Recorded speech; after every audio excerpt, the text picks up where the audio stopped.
KP's Kingdom, cooking with KP, and today I'm going to show you how I make the Aussie way of doing the Hawaiian favourite Loco Moco. This tastes so good. Alright, nice and easy to do, let's get on with it. 500 grams of ground beef or beef mince. I'm going to give that a liberal dosing of some freshly ground black pepper. Okay, just like that. I'm just going to add these nice little flavours into our our beef mince. I'm going to mix that through just roughly with the hands, get them all nice and in there. And if you don't like touching raw meat with your hands, just put on a pair of gloves like that. Make sure we smash all that meat together and get that fat and meat compounds all mixed in really nicely, and you'll end up with a fairly good solid burger. Alright, I'm just going to make these into nice little balls, and I'm going to try and make these nice and even. Now I'm going to make 4 burgers up using 500 grams, so they're going to be a fairly good sized burger. We're doing this as a meal, we're not doing this as a snack. Alright, so just keep smashing all that meat together like that, and that blend is around about an 80-20 type blend, so 80% beef, 20% fat, and fat is flavour. I've just given those a little bit of a smash out, put those on a tray. I'm now going to make up my gravy. So here I've got around about half a litre's worth of beef stock, and I'm adding in only about 2 teaspoons of soy sauce and Worcestershire sauce, and I'm going to add in close to 3 teaspoons worth of tomato ketchup, or as we know here in Australia, tomato sauce. Just put that in. It's going to add a little bit of sweetness. Now make sure you get it all over the bench, otherwise you are not doing it right. Give that a really good stir through, get all those together.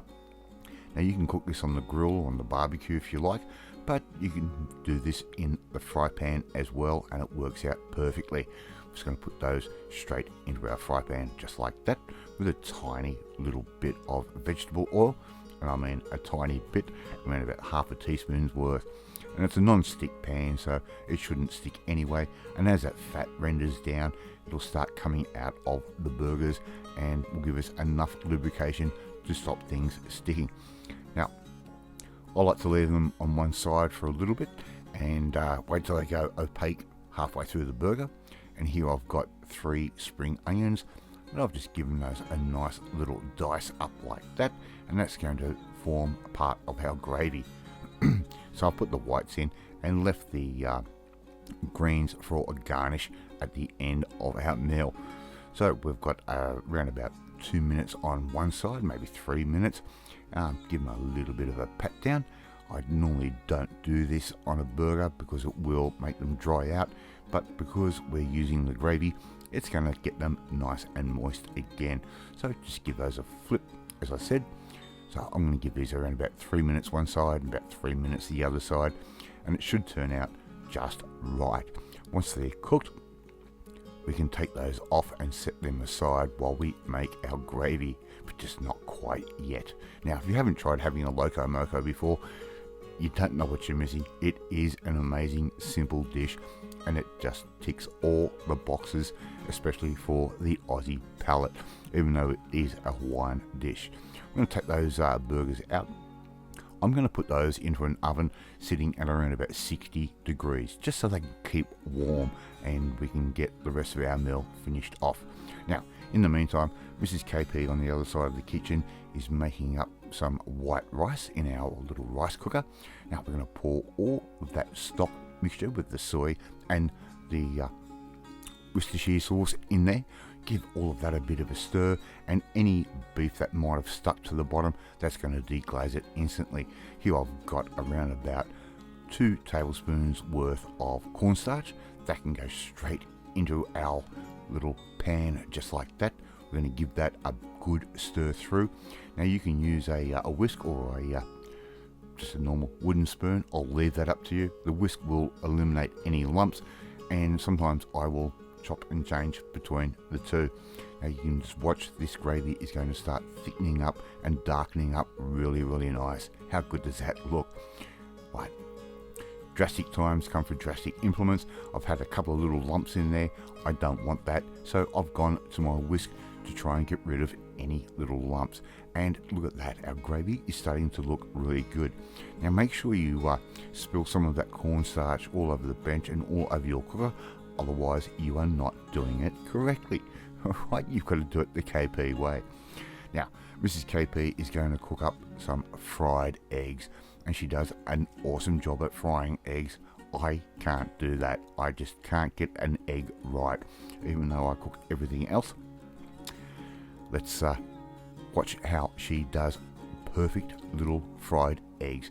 Now, one of the reasons why we use a separate bowl for the eggs is so if one yolk is broken, we can just put that aside and use that in a different recipe later on, and also makes it a little bit easier to get any shell that might have escaped and jumped into the pan.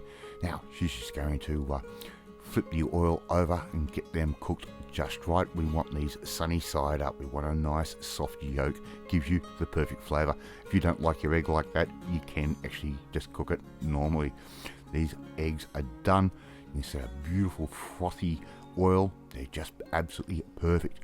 She's going to put those aside on a plate, and we're going to get ready to construct this meal. So I've just got a little dish there, and I've put my rice in. We want a little mound of rice so we can put our patties and eggs and gravy on. So just put your patty straight on top of the rice, just like that. How easy is this? We're going to spoon over some of our homemade gravy that we've just created out of little things that we keep in the pantry. Right? So you can put as little or as much as you want. Don't want to go too heavy on that. Just want to make it look nice. Okay, last thing we need to do is add one egg straight on top, just like that. She's doing it nice and carefully. We don't want that yolk to break. And all we have to do now is just put on our garnish, which is the green parts of our spring onion that we've cut diagonally and nice and thin. How easy was that to make? Love to see you try and make this one at home. Thank you so much for watching this video. Really do appreciate it. If you like this video, hit that like button. Gives me confidence, helps the algorithm, and it should make you feel warm and fuzzy too. Share this video with all your friends on all platforms of social media. We're trying to grow this channel and slowed down just a little bit over the last month or two. Hit that notifications bell. You'll be notified every time a new video goes up, and you won't miss out on anything. More importantly, you want to learn how to make different cuisines like I love to experiment and try and learn how to do. You need to come and join the family, my family. Hit that subscribe button. You'll never miss another one of my videos again. Off to eat my Loco Moco, and I will catch you next time. Bye.